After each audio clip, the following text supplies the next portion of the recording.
వరి, ఉమ్, పెసరామీను ఉమ్, అన్ని పంటలు పండుతాయి. ఉమ్, పత్తి ఉమ్. అన్ని పండుతాయి. అన్ని పడితే మరి ఇస్తున్నారా మేము ఏం చేయమేమో, మేము ఇవ్వయ్యా, మా ప్రాణాలు పోయినా మేము ఇవ్వయ్యా. మేము అది తిట్ట బతకాలి మేము కూడయ్యా. మేము కాయ కష్టం చేసి సంపాదించుకున్నాము. మేము ఎంతో బాధలు పడ్డాము నాయన. మేము ఇట్లా జరుగుద్దని మేము అనుకోలేదయ్యా. మమ్మల్ని ఇట్లా చేస్తారు అనుకోలేదు నాయన. మా ప్రాణం పోయినా మేము పొలం ఇవ్వయ్య. మమ్మల్ని ఊళ్ళో లేకుండా చేసిన చంపినా కూడా మేము ఇయ్యం పొలం. అది మాకు ఆ రామచంద్ర యాదవ్ దేవుడు వాళ్ళు వస్తున్నాడు మాకు. ఆయనే నమ్ముకొని ఉంటాం మేము. ఆయన కట్టుబడి ఉంటాం. చేతులెత్తి నమస్కారం చేసుకుంటాం ఆయనకి. మాకు మమ్మల్ని ఆదరించిన వాళ్ళు ఎవరు లేరు ఇప్పుడు ఈ మూమెంట్లో. ఓట్లు వేసి వేసి వేసి చంద్రబాబుని గెలిపించి గెలిపించి గెలిపించి చివరికి మా నోటికాడు కూడి తీస్తుంటారు వచ్చి. అది అమ్మా, మేము ఇయ్యమమ్మా. ఈరోజు సభ అయింది కదా, వచ్చావమ్మా? వచ్చా, నేను వచ్చాం. పోయినసారి కూడా ఆడ మాట్లాడాను కదా మొన్న జడ్జి గారు. మాట్లాడావా? రామచంద్ర యాదవ్ గారితో మాట్లాడావా? రామచంద్ర యాదవ్ ఫస్ట్ వచ్చాడు చూడు, ఆ రోజు మాట్లాడా.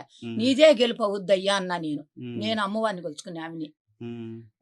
నీదే గెలుపవుద్దని ఆయనతో అన్నాను. సరే అమ్మా అన్నాడు. నేను ఇవాళ కలుద్దామంటే కన్ను ఆపరేషన్ చేయించుకున్నానమ్మా. కళ్ళు తిరుగుతుండయి. ఈ జనంలో నెట్టుకొని రాలేక అయితే నేను మాట్లాడలేక వచ్చేసా. ఏదన్నా ఫోన్ ద్వారా అయితే నేను మాట్లాడతా ఆయనతోటి. పోయినసారి ఆడ ఈ పిల్లకాయలు తప్పు చేశారు. ఏంటంటే రాజశేఖర రెడ్డి కొడుకు కడిగి పోయారు. పోతే నేను పట్టించుకొని దొంగకు తాళాలు ఇచ్చారని చెల్లులకి ఇచ్చారని చెప్పుకుంటున్నారు. చెప్పుకుంటుంటే అయ్యో అయ్యో ఇట్టట్ట పోయారని ఆడందరూ మీటింగ్ ఆయనకి పంపించాలని విలేకరులు చెప్పి చేస్తే అయ్యా నీ చేతులు ఎత్తి నీ తల్లి మాదిరిగా చెబుతున్నాను, చేతులు జోడించి దండం పెడుతున్నాను బాబు, నీకు పిల్లలు చేసిన తప్పుకి నేను చెప్తున్నాను, మేమందరం నీకు కట్టుబడి ఉంటాం, నువ్వు మాకు దేవుడివి, రా నాయనా రా నాయనా, నువ్వు అవన్నీ పెట్టుకోకని చెప్పానమ్మ నేను. అది ఇంకా 3.5 సంవత్సరం ఉంటాడు చంద్రబాబు నాయుడు. ఏ గాలిలో పోతాడో మాకు తెలీదు. మేము మాత్రం ఇయ్యం. ఏ మహానుభావుడు ఇచ్చినా మా నోటికాడు కూడి తీయొద్దని మేము దండం పెట్టి చెప్తాం. ఇది అంతే. నెగ్గుతాడా రామచంద్ర యాదవ్? నెగ్గాదే, మేమందరం ఆయనకు కొలువై ఉంటే.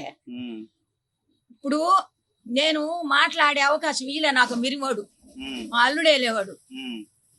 అవకాశం ఇచ్చి స్టేజ్ ఎక్కకపోయినా నేను జనంలో చెప్పేది. నేను ఒకటే మాట అడిగేది జనాల్ని, తప్పు ఒప్పు నాకు చెప్పు.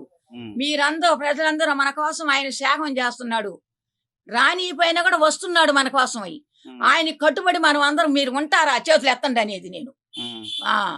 ఈసారి ఏదైనా జరిగినప్పుడు నేను చెప్తా. మేమందరం ఆయన కట్టుబడే ఉంటాము. ఇప్పుడు జనం చూడలే ఎంతమంది వచ్చారు, ఇంకా లోపల ఉండాలి చాలా. వాడేమో 100 మంది కంటే ఎక్కువ రావద్దని నిన్నటి నుంచి క్యాన్వర్ మాకు. ఈ దీది పోలీసులయ్యా, ఇంటింటికి పోలీసులయ్యా, బయటికి పోవాలంటే పోలీసులయ్యా, దొడ్డి పోవాలంటే పోలీసులయ్యా, బజార్ వస్తువు తెచ్చుకునే పోలీసులయ్యా, టిఫన్ కొట్టుకోవాలంటే పోలీసులయ్యా. మేమేం పడేము ఈ పోలీసులతోటి? మమ్మల్ని ఏంది అవమానం చేయటము, అవమానం పాలు. ఎవరో మినిస్టర్ ఎవరో మాకు తెలియదు, అయినా నాకేం భయం లేదు. అడుగుతా, మా ప్రాణాలు తీసిన బాధ లేదు, మా పింఛన్లు తీసిన బాధ లేదు. మాకు ఏమి లేకపోయినా వల్ల మా భూమి ఉంటే మాకు చాలు.